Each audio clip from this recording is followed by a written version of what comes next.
Thank you so much, Nick, for joining us here at the Dwelling Show. I really appreciate your time today. I know you're super busy, and I was really excited to get you out to meet us today.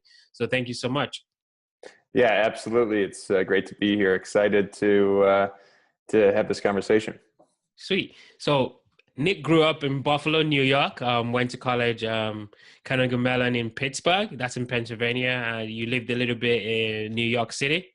Yep. Currently, now you're in Rochester, and your business is in Buffalo. So you're, out there in New York, upstate. So out of college, you got a consulting job, and like some of us realized that wasn't kind of what you wanted long term. So you started flipping in 2011 with a friend, a business partner who was a carpenter. You flipped a few houses, then you got into rentals. Fast forward to 2016, 2017. This year, you're doing more high-end home remodeling. So I found you through Income Digs, and I realized you were on the Bigger Pocket podcast. So I kind of want you to tell us a little bit about kind of what you've been up to and just a little bit more about yourself. Sure. Yeah, absolutely. I appreciate that intro. Well, as you mentioned, I started in 2011, and it was kind of a spur of the moment, want to try this thing out that is real estate. And I think what I've found to be my favorite part about real estate is the fact that you continue to iterate and evolve and meander in different directions. And as you kind of explained, it was, flipping, some rentals. Now I'm doing high-end remodels. But that evolution is something that I think it's important to embrace. So, when you say you go through from the flipping to the rentals, in 2014 is when I made the kind of the clear cut from my old job. And it was at this point where we took it up a level, my business partner and I, to do a lot more volume and to allow our business to grow in different ways. And our philosophy has always been, one, to embrace that change and that agility, and two, to really focus on, within any business we're in, business processes, systems, optimizing technology, all of that, because we felt that was certainly my expertise and the way that I was going to add value to any marketplace. So we've been focused on doing that, and Income Digs kind of spawned out of that because it was a way for me to share that knowledge with others in real estate, and even beyond real estate to some degree as well. I was just saying that I found you on Income Digs because sharing is what you actually did. Because I watched a ton of your videos, and I was trying to use Podio, and so I thought that was really good. So thank you so much for sharing that. Just to go back a little bit, so I like to talk about kind of the evolution of, you had a day job like many people do today, right, but it wasn't for you. So when we hear that, if I'm a dual listener in my car, I'm like, well, what does that really mean?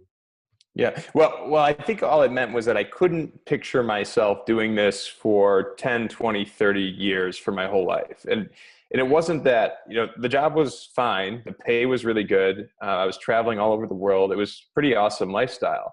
But at the same time, I was in a serious relationship. I was about to get married. I barely saw my fiance.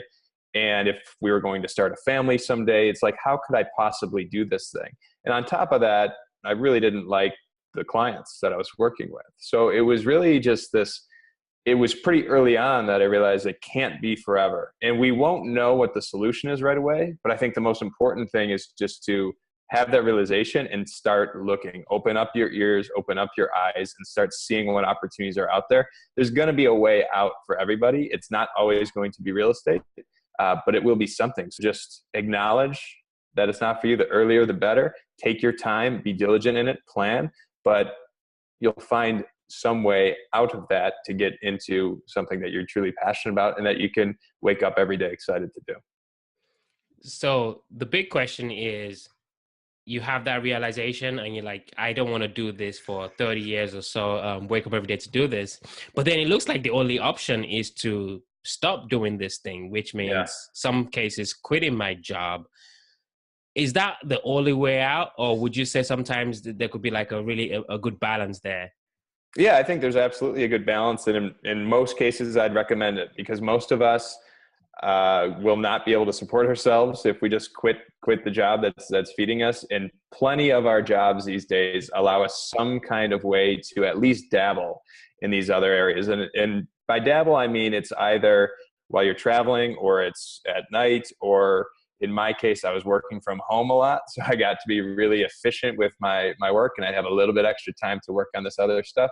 I think there's plenty of opportunity to experiment and to find out some other ways to do things while you're still at your job. In fact, I definitely recommend for most of us out there is wait until you have any revenue, some revenue, before you even consider quitting your job, because it's hard. It's sometimes we make it seem easy if we see success stories and we see people that are doing really well. It's like, well, if they can do it, I can do it. I'm cutting all ties and I'm going for it. Well, be careful there, because especially because it's so possible to experiment, find out if you're good at something before you completely cut ties and jump ship.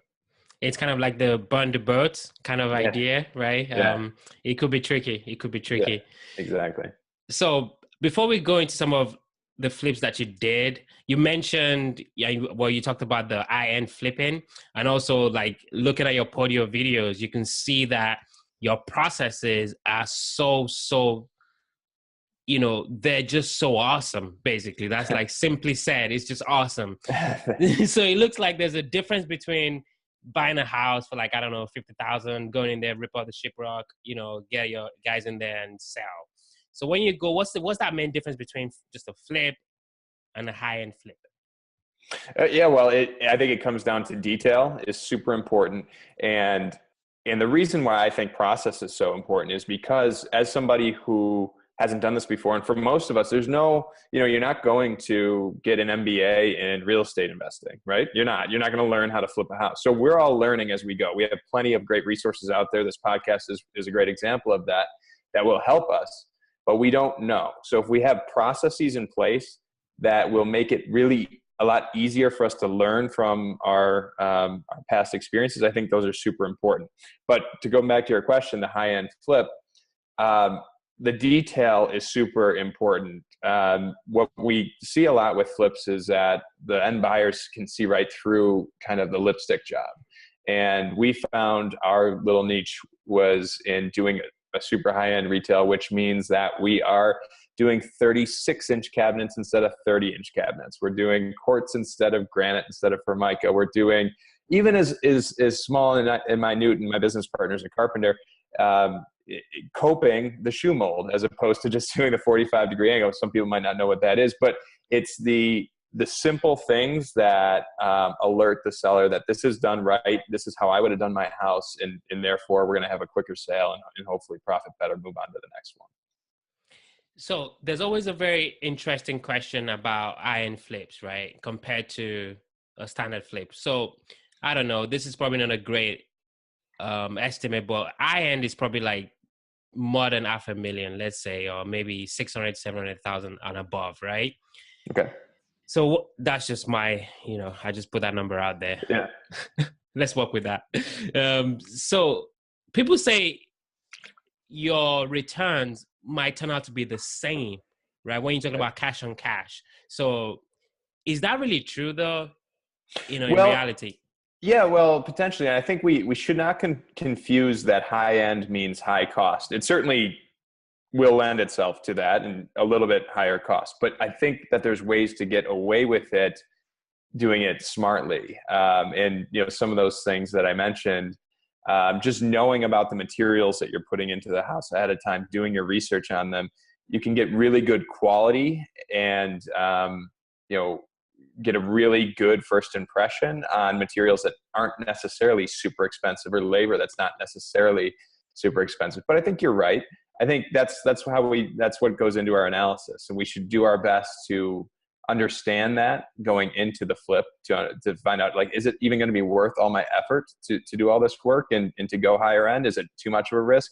And that's what getting the reps in and doing it over and over again is going to help you find out. And you're going to find your sweet spot. There's plenty of flippers who like doing kind of middle of the road or even lower end flips, and that works for them. That's fine. I find that my business partner's problem is that we are going to do it high end no matter what. So we might as well budget for it, plan for it, and then hopefully profit for it as well. So we're just working on a project right now. And, I went there today and I was kind of looking at the structure, the demo phase. So when you say end, does that typically mean that we're ripping everything out, like down to the studs? Usually, yeah, usually. And that was one of those things that we found through doing. So we would go into our first few and we thought, okay, great. We're going to, walls are in fine shape. Great. Let's get moving. And then it was like, oh, okay. So the whole plumbing system is still cast and we see cracks here in the basement. There's probably cracks in the stack. We should probably redo that plumbing. All right. And we should, look at this wire. We want to rewire this entire kitchen because we want it to be up to code and we want it to be right. Well, now we start getting into walls. We open up the walls. There's no insulation. Okay. So now those first few kind of grew on us and we're like, oh, a little bit of scope creep there. And now we're going into these and saying, let's assume we're doing this whole thing. Let's rip everything out, fresh drywall. I don't want to mess around with plaster. I want to make sure we're properly insulated, properly inspected. We just found that made us feel so much better about our job. We'd have pictures of all this stuff to show our potential buyers so that they know that it was done right. We have the inspections done right. We felt a lot better about selling and we were able to do it a lot faster as well. Yeah, you mentioned a key word right there, scope creep, because, as we're looking at, my partner and I are looking at our Google Docs spreadsheet and we're like, oh my God, there's just more items, just add in, and that's a huge deal. So I think having that mentality of like, this is the cost to build as opposed to like cost to rehab, going in even helps the underwriting process. So I think that's really interesting that you mentioned that. Right. And also keep track of it in that. So first of all, whenever you make your budget, have a contingency. Certainly have a contingency, 5, 10, 15% if it's your first time. That's one. The second is track everything so that the next time you do it, you have that reference point and you understand what the electrician's going to charge. You understand what it takes to rip all of the plaster out of an entire house and redo it with drywall. And that's us learning from our past experiences. And then slowly and surely, that contingency, we won't really need it anymore. We're going to get so good at this stuff. Just adds to it. Fascinating. So we definitely want to just dive into one of your deals. So can we dive into one of these end deals in terms of numbers? What did you buy it for? Or actually first, how did you find the deal and how did you fund it? And then we can talk about the numbers as well. Sure. Yeah. Well, I'll talk about, it's a flip. It's my favorite project. It's a flip, but it's also a rental, if that works for you guys. Do it. Yeah. So this is kind of the value added rental that is becoming a popular strategy on a lot of forums and whatnot. We found a mixed use property in our hometown, actually in Hamburg, and completely beat down. This old building that had a couple of storefronts and a few apartments, and it had been for sale for a while, and this seemed to be the right jump for us. We've had some flips. We had about 20 rental units at the time as well, and this seemed like a great mix of a flip and a rental, as well as being at the point where we were finally tapping into bank financing. So everything up until this point had been privately financed and either cashed out with a bank or sold. And this was our very first where a bank was willing to front some money for us to do a rehab. Now we had to put up plenty of our own, it was kind of a 25%, 75% situation, but we took on this giant building. It was giant for us anyways, and converted a ton of apartments. We renovated the apartments that were there. We converted a couple of storefronts into apartments, really completely repurposed the building, and honestly, scope creep big time. Made it this way beyond what we thought it would be. And I'm actually sitting in it right now. We made our office in it as well. And turned this thing around and refinanced and had a big time cash out refinance exit. So it was my favorite deal because it was the most intense flip we've ever done. It also has plenty of rentals, and we did it to the point where I feel so good about the rentals and the tenants we have in here. We did everything right. We did everything just to the top level that I feel so good about it as a long-term play. I can't see myself ever selling this thing. It's kind of going to just be one of those retirement assets. Nice. So you said it was a mixed use. How much did we buy for? How much did you guys refi? Yeah, we bought it for 200. 200,000, and we ended up putting in about 230, which is an exact 100% over the budget. So we presented to the bank. We said we're going to buy it for 200, and we're going to put 115 into it. It's going to be this great project. And they said, okay, sounds good. And the biggest challenge was the bank was ready to give us 75% of all of that. We knew as we got started, we're like, oh, this is getting pretty big. But we knew if we went for it, it'd be worth it. But the challenge was finding the money. So then we went back to our private lenders and said, hey, help us out here. And got it done. And we refinanced out. We appraised at 650. So, we had about a $200,000 clearance there. So congratulations. That's an awesome deal right there.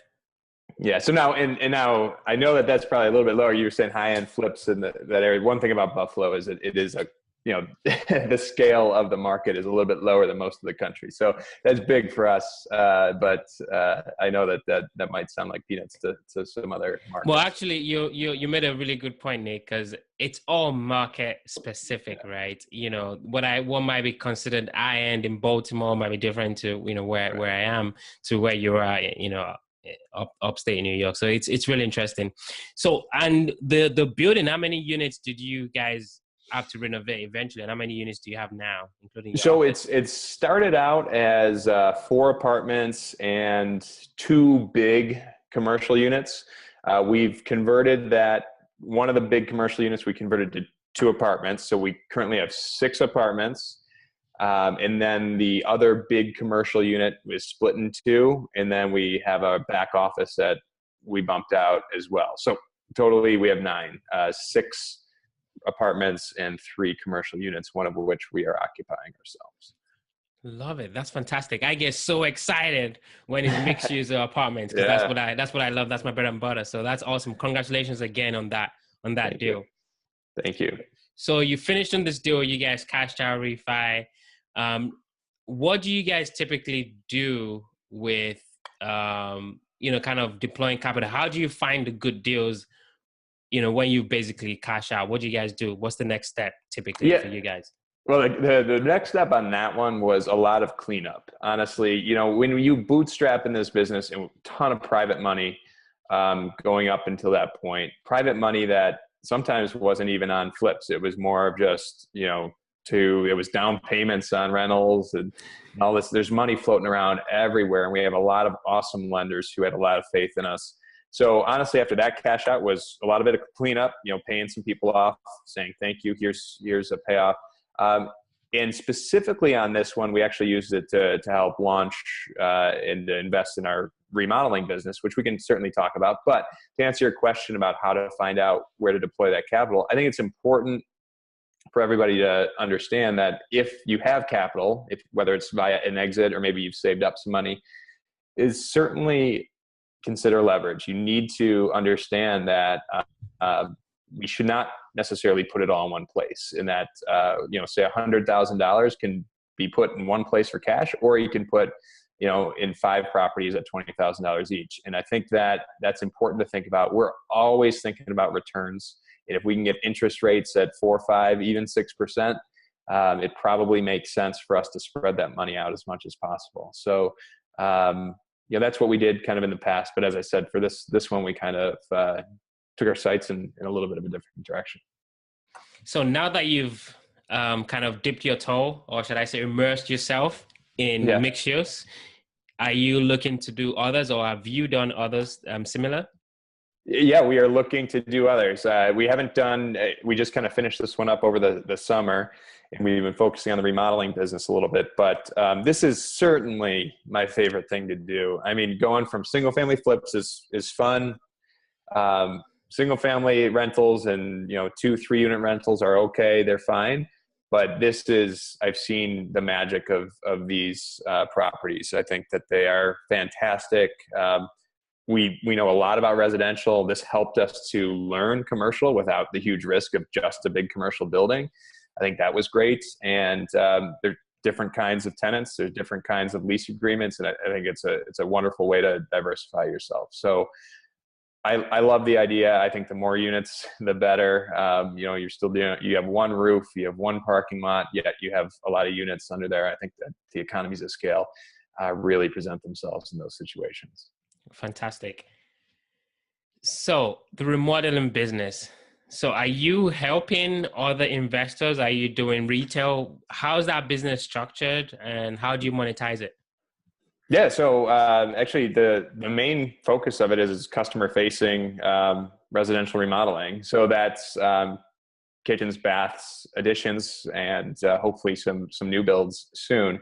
And that really spawned out of, we were doing some flips, getting a little bit of a little bit of notoriety, a little bit of press here and there. And so people are saying, oh, can you do my bathroom? Can you do my kitchen?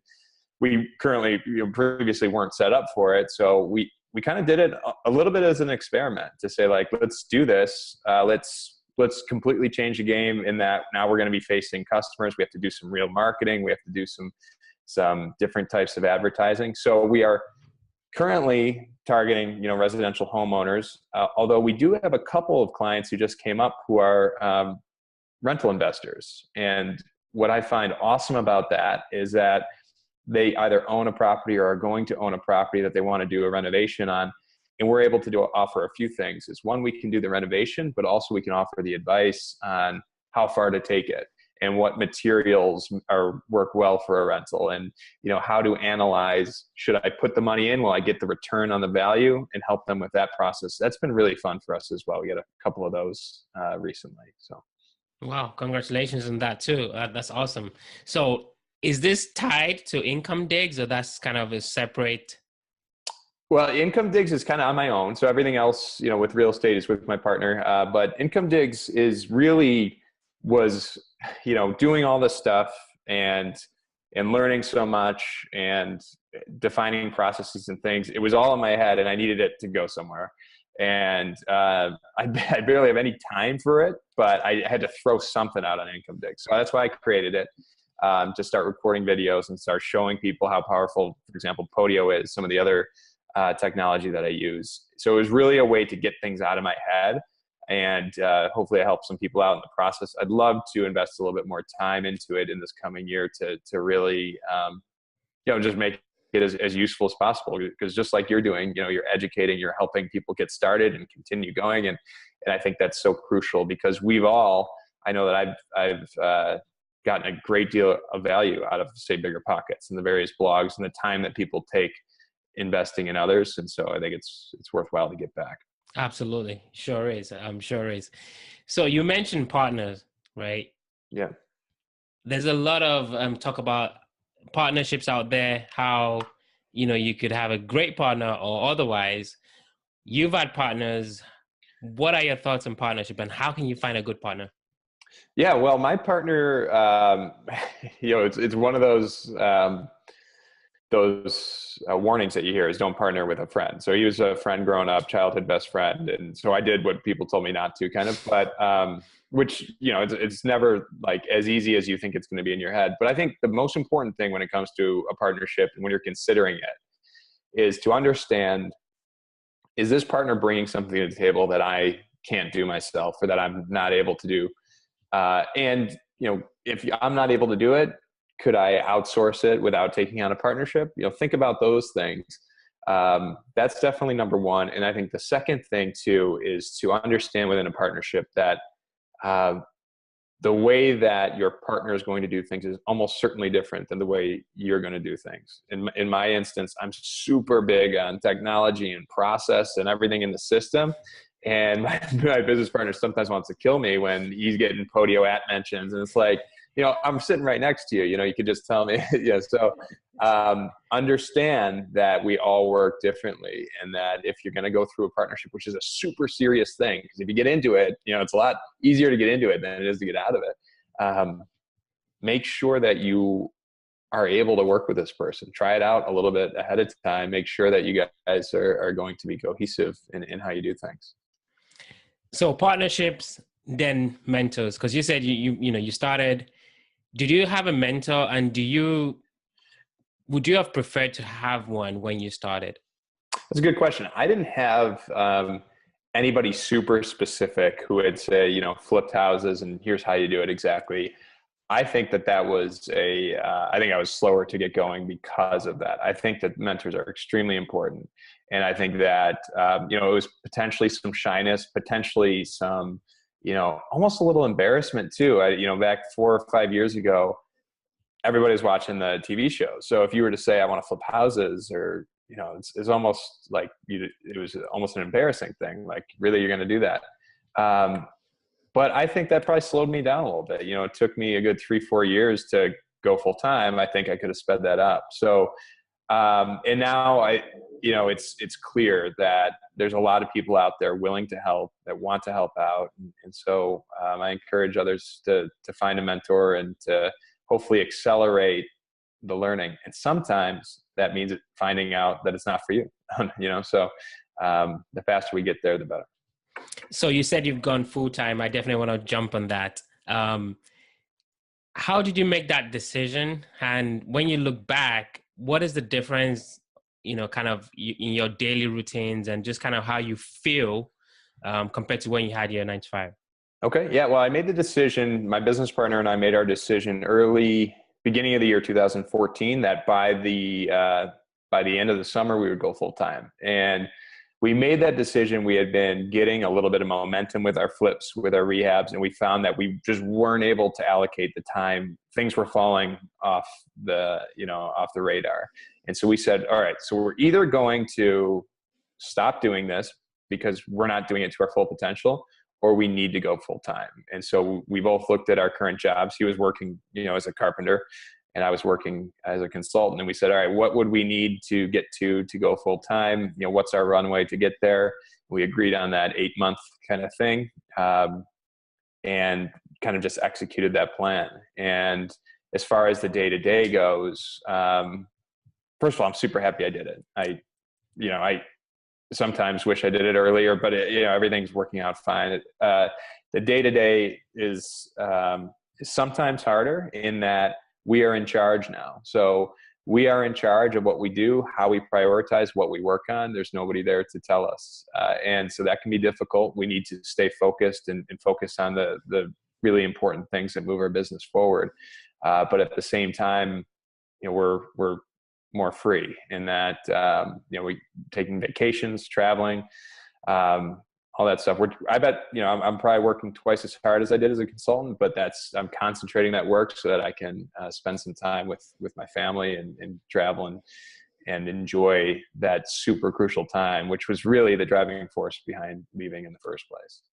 Fantastic. So we're definitely dwelling into the quick rounds. These are going to be quick questions, quick answers. Okay. First question. What would you say is the differentiating factor that separates Nick from the next guy or the next girl? The super high intensity focus on process and systems. Absolutely correct. Because I saw you. Anybody listening to this, you gotta go to Income Digs and check out Nick's videos. They're absolutely fascinating. This is fantastic. Second question. What was the last book that you read? And what was the one thing or the one nugget that you got from the book? Oh man, the last book that I read was Shoe Dogs by Phil Knight. So Nike's founder? Yeah, man, the nugget. Okay, I mean, it's clear. The nugget is the learn from your failures and continue to evolve, because that story is absolutely crazy to hear how close they were to bankruptcy so many times, and they just made things work. And obviously everything's great today. So. Yep, I watched an interview on Bloomberg. David Rubenstein interviewed him. Great interview too. Yeah. Last question. So you've got now the remodeling business, you've got Income Digs, you got the flips, you got this building, you know, that you said you're in. You got a ton of stuff going on. What do you do for fun? I travel with my wife. That's my favorite thing in the world to do. And so there's a ton going on, but like I said, I try to concentrate the work. We try to go on 3, 4, 5 big trips every year. And that's my favorite thing in the world to do. So, Nick, it's been an absolute pleasure. Thank you so much for taking time out of your busy day to chat with us here at the Dwelling Show. I really appreciate your time. Thank you very much. I really appreciate everything you're doing, and all your listeners. You're doing an awesome thing, doing an awesome service for all those investors out there. Appreciate it.